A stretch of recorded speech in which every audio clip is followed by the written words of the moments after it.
Good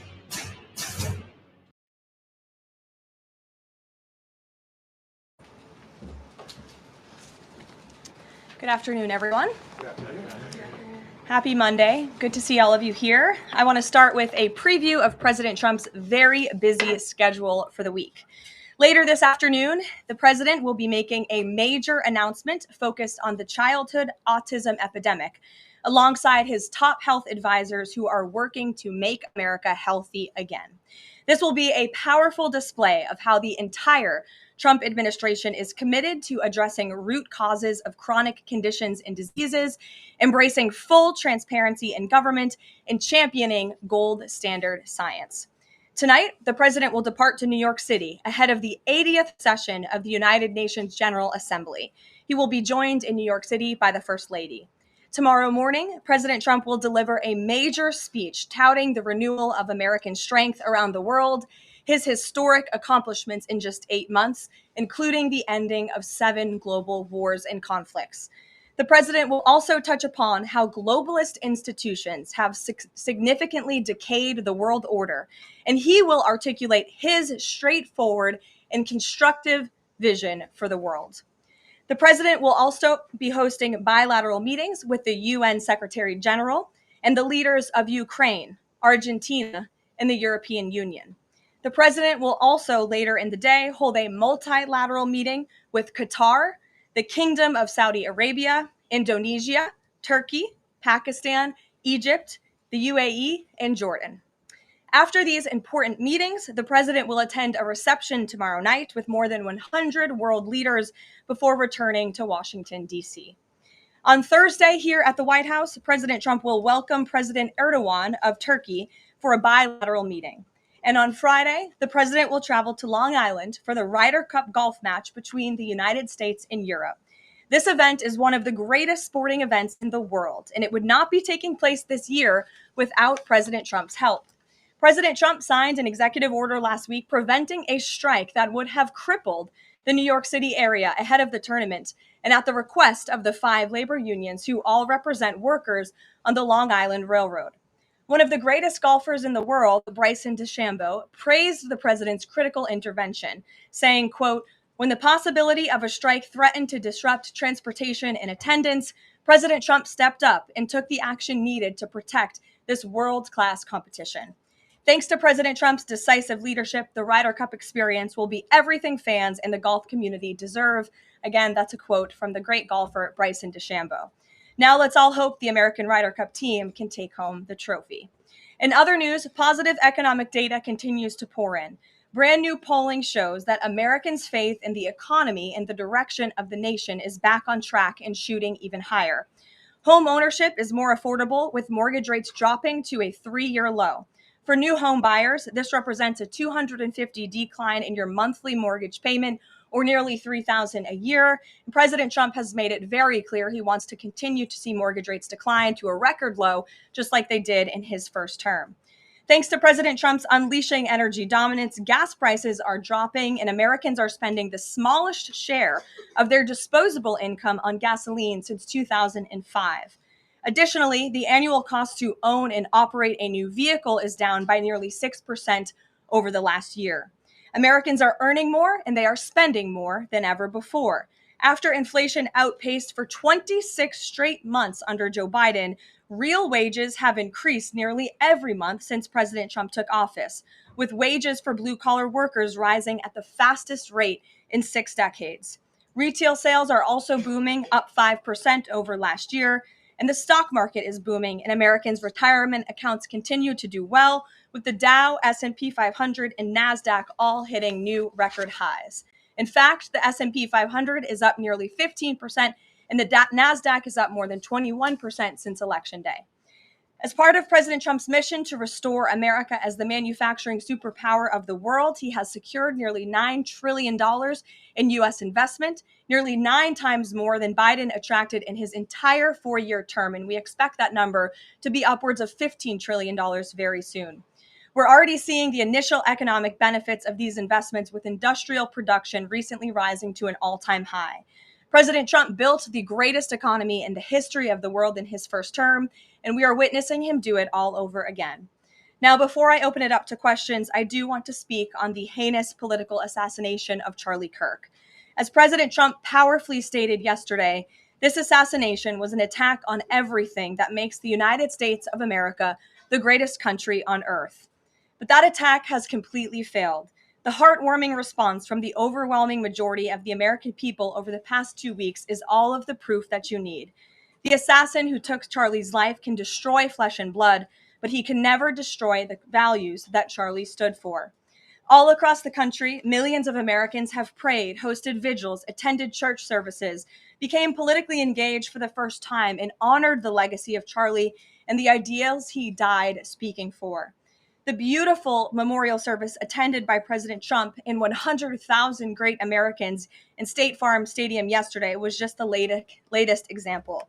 And Erica Kirk's mercy was one of the greatest acts of grace this world has ever seen. May God continue to watch over Erica and their beautiful children. Unfortunately, there have been some jarring exceptions to this unity. This past Friday, 58 House Democrats voted no, and 38 voted present on a resolution that simply stated, condemning in the strongest possible terms the assassination of Charles James Kirk and all forms of political violence. There were no strings attached to this vote. This was a simple gesture of human decency to denounce political violence. I wish I could say that this was only a fringe group, but 96 votes is nearly half of the entire House Democrat caucus. And they didn't just vote against this basic resolution condemning political violence. A number of those same Democrats took to the House floor to smear Charlie Kirk's name. The man wasn't even buried yet, and Democrat members of Congress were denigrating his memory on the floor of the House of Representatives. This was truly a sad moment and a clear reflection of how radical the Democrat Party has become. Many Democrats in elective office have now been totally captured by a radical fringe of the far left base who want to dehumanize every person they disagree with. We must continue to call this wickedness out. It's the only way that our nation can heal. For too long, past leaders have offered platitudes while political violence has been allowed to fester and harm innocent Americans. There has been coordinated campaigns dating back years, spearheaded by radical left-wing organizations centered on dehumanizing, intimidating, doxing, and even attacking Americans whom they disagree with. These groups have radicalized impressionable individuals to foment violence. An attempted transgender assassin traveled to Justice Brett Kavanaugh's family home with plans to end his life. An attempted assassin came within an inch of ending President Trump's life in Butler, Pennsylvania. And on the campaign trail, another attempted assassin tried to kill the president at his golf club in Florida. A left-wing assassin shot United Healthcare CEO Brian Thompson right in the back in the heart of New York City. ICE agents are facing a more than 1,000% increase in assaults for simply doing their jobs. Violent radical left-wing mobs engaged in illegal behavior, targeted Jewish Americans, and shut down America's college campuses under the previous administration. Left-wing mobs burned down Tesla dealerships out of, quote, protest of Elon Musk and his policies. In May, a left-wing activist shouting "Free Palestine" murdered 2 innocent Israeli embassy staffers outside of the DC Jewish Museum here in Washington. These are just a few examples, prominent examples of the growing left-wing political violence in our country. Enough is enough, and as President Trump has promised, he will directly address the dark sources funding and supporting this domestic terrorism to finally restore order in our country. The American people can expect further, very strong action on this very soon. Everyone, Republican, Democrat, everyone in between, we all deserve to live in a country where we do not have to fear for our lives simply for stating what we believe in. With that, I will take your question. In today's new media seat, we have Monica Page, who is the White House correspondent for Turning Point USA's news organization, on the front lines. Monica, thank you for being here. We're so sorry for the loss of Charlie. I know you work for him, you were very close to him, and we appreciate your being in the new media seat and also your commitment to covering the White House. You are here every day, just like the rest of everyone in this room. So why don't you kick us off today? Thank you so much, Karoline. I don't think you realize how much it means to me to be here in this seat, especially on behalf of Turning Point USA and Frontlines. We greatly appreciate it. We also greatly appreciate the outpouring of support and just the really kind words that we heard yesterday at the memorial service. That means more to us then I don't think anybody ever knows. And even the global support that we're seeing for Charlie has been overwhelming, and it doesn't go unnoticed. So thank you so much. I have 3 questions, if I may, on the horrific murder of Charlie Kirk. Government and local officials said that Antifa inscriptions were engraved in these bullet casings that killed Charlie Kirk.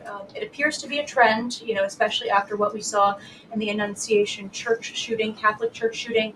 Additionally, Stephen Miller recently commented on the rise in this kind of violence, saying there is a domestic terrorist movement growing in this country. The president is designating Antifa as a domestic terrorist organization. I'm wondering, what is the approach to holding these people accountable, just to ensure that violence like this just is eradicated moving forward? Sure. Well, Antifa is going to be designated a domestic terrorist organization. The president intends to sign that executive order very soon as it's drafted, as soon as today, later this afternoon. And this is something the president campaigned on, because we have seen a rise in violence perpetuated by Antifa radical people across this country who subscribe to this group. And unfortunately, it's gone widely uncovered by many in the legacy media. It also went completely ignored by the previous administration. Not anymore. Not only, as you mentioned, were the bullet casings subscribed with Antifa mottos, if you will, in the heinous assassination of Charlie, but there have also been more examples than I could read off for you here in this briefing room today of violence from Antifa. I will just read a few. In July 2025, several members of an Antifa cell ambushed and opened fire on officers at an ICE facility in Alvarado, Texas, shooting one officer in the neck. Also in July 2025, 3 Antifa members were charged with assaulting a police officer during a violent riot outside an ICE facility in Portland, which for weeks prior had been under siege from the local Antifa terror cell. In February 2024, a transgender Antifa terrorist detonated an explosive device outside of the office of the Republican Attorney General of Alabama. In July 2023, Antifa members linked to abortionist group Jane's Revenge firebombed pro-life facilities and vandalized churches. In January 2022, a suspected Antifa member was arrested for bringing a pipe bomb to a pro-Trump event. In January 2021, an Antifa supporter threatened to shoot police officers and Trump supporters outside of the Florida State Capitol building. Again, I could continue to list many more examples for those in the room who don't believe this is a serious threat to American safety and our national security, but this administration knows that it is. That's why the president will be signing this order. We will also be, most importantly, looking at who is funding Antifa and who is funding these other violent left-wing groups that we've seen perpetuate so much crime and mayhem across our country. Thank you. And Charlie Kirk died exercising his First Amendment right, willingly debating, conversing with everybody and anybody. That was what he did. So what message does this White House have now to all Americans who feel like they are too afraid to express their beliefs, their values, their morals in the wake of such horrific violence? I think the president has answered this, and I will leave it to his response, Monica, where he so beautifully said, we have to keep fighting. We have to keep speaking up. We have to keep speaking our mind. I know that's what Charlie would want us to do. And we have a right to free speech in this country. The president supports it. It is protected by our beautiful Constitution. And Americans should not cower in fear. They should rise up in courage to continue speaking the truth. And to end on a lighter note, Karoline, sure. I'd love to know what your favorite memory of Charlie is. Sure. Charlie was a great guy, and he was, of course, a very influential person in the conservative movement, in the MAGA movement. He was so helpful to the president during the campaign and to all of us who worked on that campaign, that historic campaign. I myself had many great memories going on Charlie's amazing podcast and his show. He was always willing to text people with words of encouragement. In fact, my last text exchange with him was the day before he died. And he was asking for my husband and I's address to send a children's book to our son. And I think that just speaks to the type of person that he was. And I know so many of us here at the White House are going to miss him very much. Thank you, Carol. Thank you. Gabe. Karoline, thank you. Regarding the autism announcement, Sure. Why now? Does the administration have new data that hasn't been published previously showing a possible link between acetaminophen and autism? I know there's been many reports about what this announcement at 4 o'clock will be, Gabe. The president is very excited about this. So I don't want to scoop the president of the United States and our Secretary of Health and Human Services. But what I can assure you is that Robert F. Kennedy and the incredible health team that this president has put together are really viewing things in a much different lens. And they are paying attention to studies and the gold standard of science and research that many in this city for far too long have turned a blind eye to. So I think Americans are going to be enlightened and proud of what they hear later this afternoon, but I won't get ahead of the president on exactly what that announcement entails. On a different topic, going back to the president's social media post from over the weekend, regarding the DOJ and his seeming frustration that they hadn't taken action quickly enough. I want to point to something that the president said during his inaugural address. Never again will the immense power of the state be weaponized to persecute political opponents. We will not allow that to happen. Is the president going back on his promise? No. In fact, the president is fulfilling his promise to restore a Department of Justice that demands accountability. And it is not weaponizing the Department of Justice to demand accountability for those who weaponized the Department of Justice. And nobody knows what that looks like more than President Trump. We are not going to tolerate gaslighting from anyone in the media or from anyone on the other side who is trying to say that it's the president who is weaponizing the DOJ. It was Joe Biden and his attorney general who weaponized the DOJ. Joe Biden used this sacred American institution to go after his political opponent in the middle of an election year. And you look at people like Adam Schiff and like James Comey and like Letitia James, who the president is rightfully frustrated. He wants accountability for these corrupt fraudsters who abused their power, who abused their oath of office to target the former president and then candidate for the highest office in the land. And I think the president is reaffirmed in those frustrations and his hope for accountability by the millions and millions of people who reelected him to this office with a mandate to demand accountability. And the president has not been shy about this, Gabe. In fact, when he traveled to the Department of Justice earlier this year, all of you were there to cover it. He said, quote, "I demand a full and complete accountability for wrongs and abuses that have occurred. The American people gave a mandate to investigate and root the corruption out of our system." And that's what the president wants to see done. Karoline. Ed. On the autism issue again, there are reams of scientific research that suggests there's no clear link between autism and acetaminophen usage.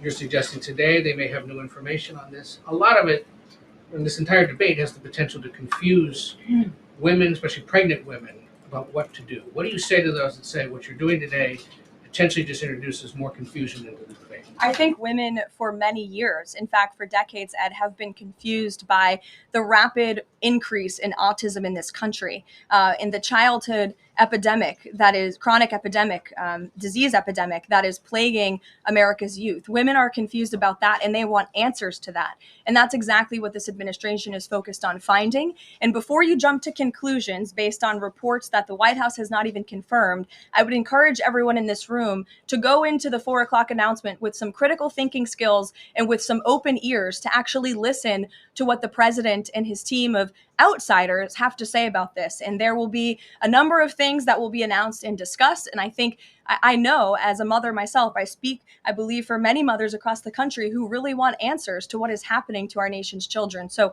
again, I won't get ahead of the president, but I think everyone in this room needs to tone down the judgment before you even hear what people are going to say. Sure. Thanks, Karoline. So too, on the Holman investigation, I mean, can you just speak to, did the president ask the Justice Department to close the case, and does Holman have to return the $50,000? Well, Mr. Holman never took the $50,000 that you're referring to, so you should get your facts straight, number one. Number two, this was another example of the weaponization of the Biden Department of Justice against one of President Trump's strongest and most vocal supporters in the midst of a presidential campaign. You had FBI agents going undercover to try and entrap one of the president's top allies and supporters, someone who they knew very well would be taking a government position months later. Mr. Holman did absolutely nothing wrong. And even the president's Department of Justice, even Kash Patel's FBI, looked into this just to make sure. They had a number of different prosecutors and FBI agents who looked into this. They found zero evidence of illegal activity or criminal wrongdoing in the White House, and the president stand by Tom Homan 100% because he did absolutely nothing wrong, and he is a brave public servant who has done a phenomenal job in helping the president shut down the border. Mary.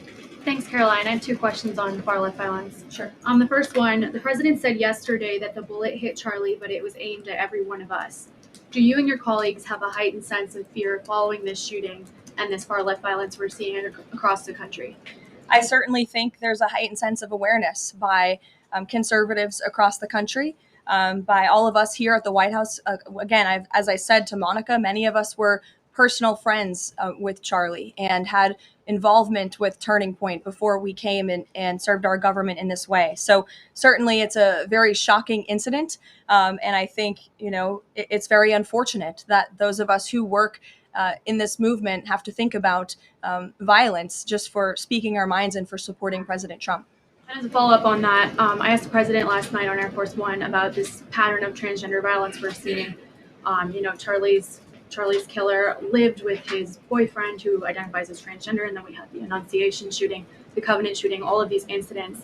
The president said that we're looking into transgender violence. Does that mean the FBI is looking into it? And can you give any more clarity on how the administration is viewing this uptake in specifically transgender violence? It's definitely something worth looking into. And I think anyone who denies that at this point is being willfully ignorant. And the administration is taking it seriously, all causes of violence, and why these people would be driven to such evil and such hatred. And there's probably many answers to that question, but the administration is really focused on all of them. For individual investigations and cases, of course, the FBI and the Department of Justice are leading those.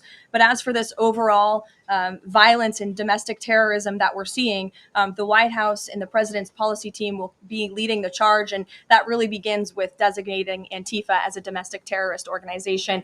And I can assure you there will be additional actions to come. Sure, in the pink. Thanks, Karoline. Liz Landers with PBS NewsHour. I just wanted to follow up quickly on something that the president had said yesterday. So we heard from Erica Kirk. She said she forgives the man who shot and killed her husband. And then right after that, we heard from the president who said, I hate my opponent and I don't want the best for them.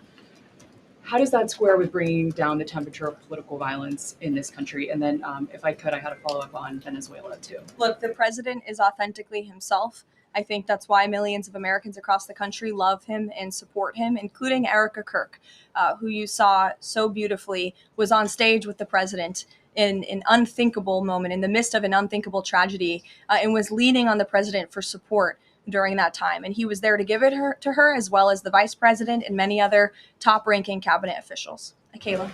Thanks, Karoline. On TikTok, the deal. How much is the deal? And if you can't give an exact number to how much the deal is, when can we expect to learn how much the deal is being valued at? And then separately, who are the members involved in the deal? Like, can you share any more details there? So I don't have a specific number for you, nor am I going to confirm the specific individuals and entities in the deal, Kayla, but I do have several details I'm happy to run through for all of you, and the president will be signing the deal, the official deal, later this week at some point. Under the terms of this deal, TikTok will be owned by a majority of American investors and controlled by a board of directors with extensive national security and cybersecurity credentials. In partnership with the U.S. government, Oracle will serve as TikTok's trusted security provider, and they will independently monitor the safety and data security of all U.S. user data on TikTok's platform. Americans' data will be stored securely in the United States without access from China. All U.S. user data will be stored on servers operated by Oracle in the United States, protected from surveillance or interference by foreign adversaries. And the algorithm, I know this is a question many of you have had, will be secured, retrained, and operated in the United States outside of ByteDance's control.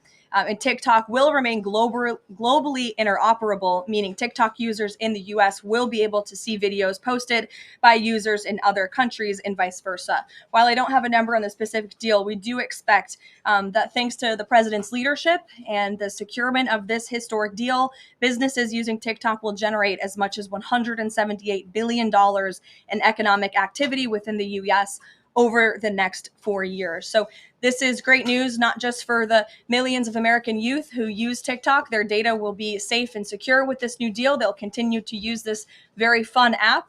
But it's also great news for all of the small business owners who have really been able to make a living off of the use of TikTok as well. And if I could just get one more as it relates to China on crop prices with farmers,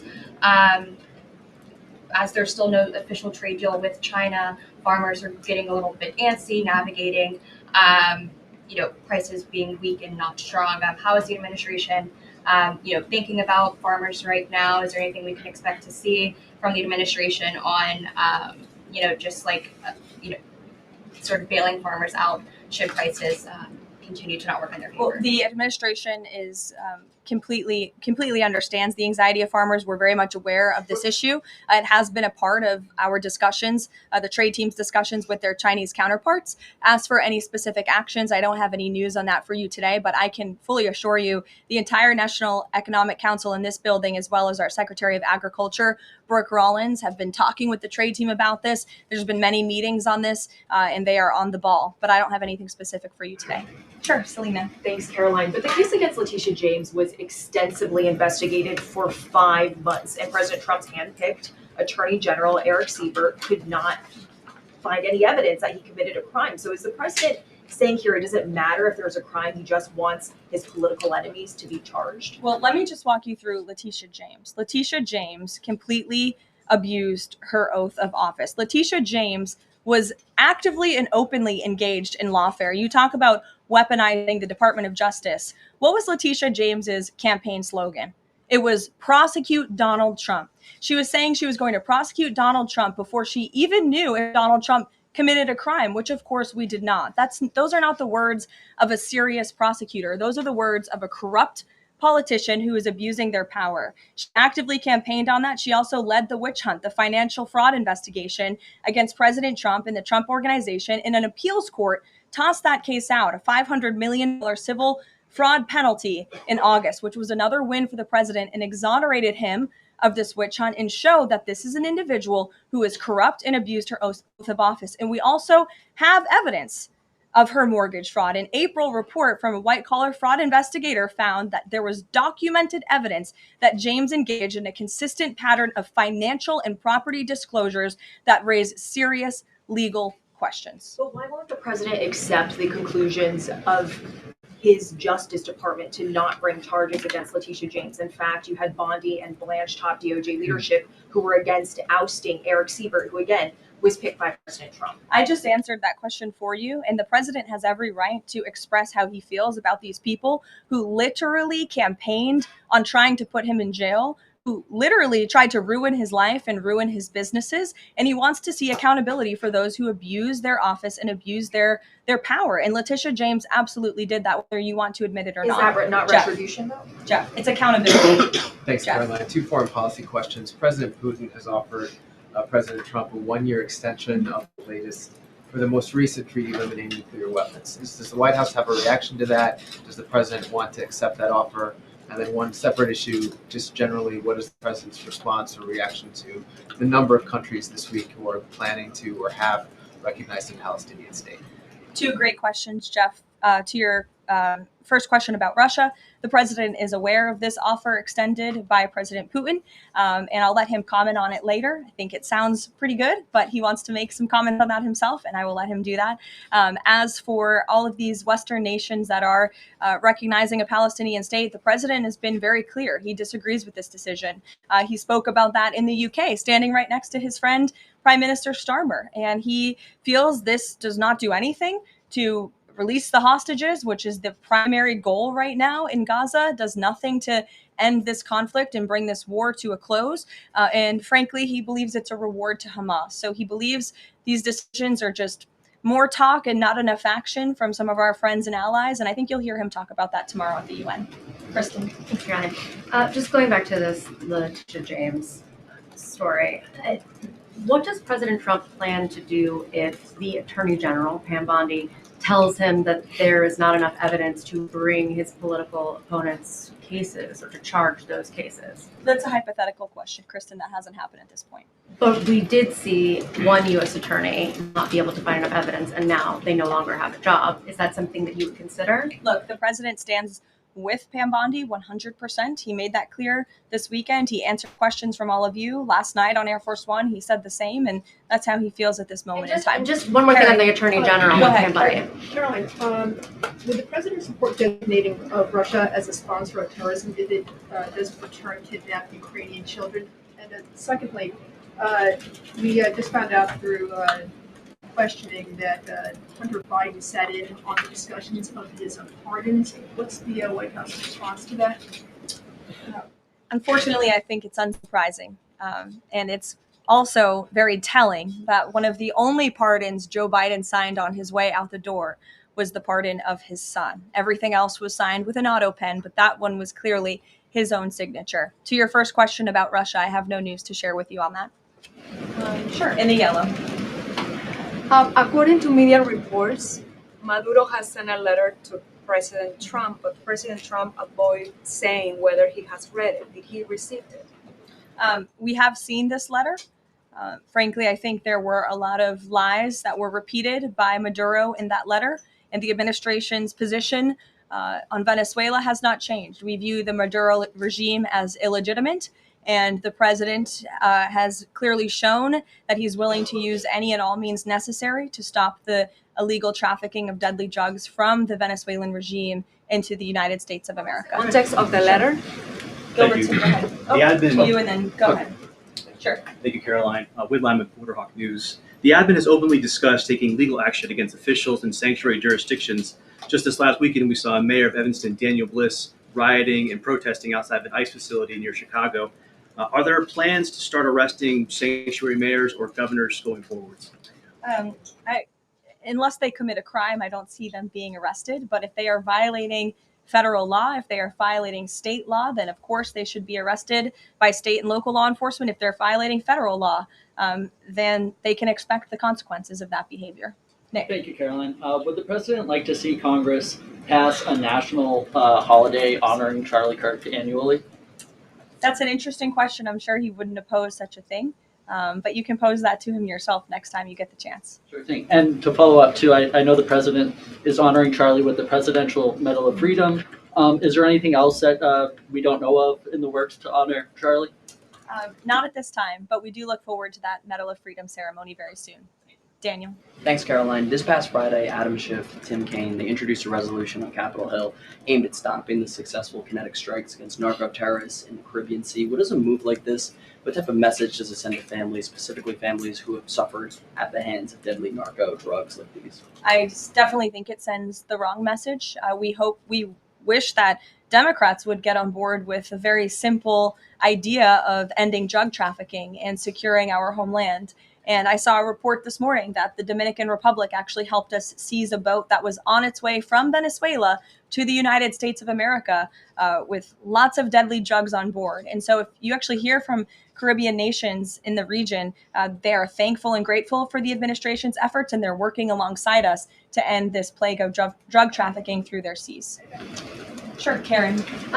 Over the weekend, Democratic leaders Chuck Schumer and Hakeem Jeffries sent a letter to the White House asking for a meeting with the president to talk about government funding. Has the White House responded to that letter, and will the president sit down with them to talk about this, given that deadline is now 8 days away? Discussions are ongoing with both Republican and Democratic members of Capitol Hill. I don't have any meetings or any scheduling updates for you today, but what I will share is that what this White House wants and what Republicans want. We want a clean funding extension to keep the government open. That's all we're advocating for, a simple, clean budget extension, a straightforward, responsible solution to keep the government open to November 21st and allow the full year appropriations process to move forward. And I will add, this is the same budget that the Democrats approved 6 months ago, just adjusted for inflation.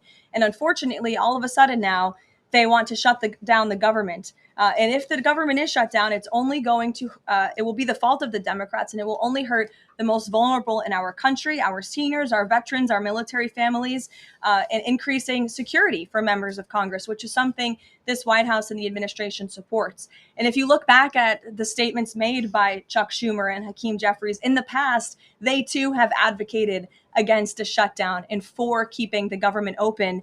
Democrat Chuck Schumer himself said a shutdown would mean chaos and pain and needless heartache for the American people. He said once, avoiding a shutdown is very good news for the country, for our veterans, for parents and children, for farmers, and for small businesses. Hakeem Jeffries also said it's about the harm. Families will be hurt if there is a government shutdown. Farmers will be hurt. Holiday travel will be impacted.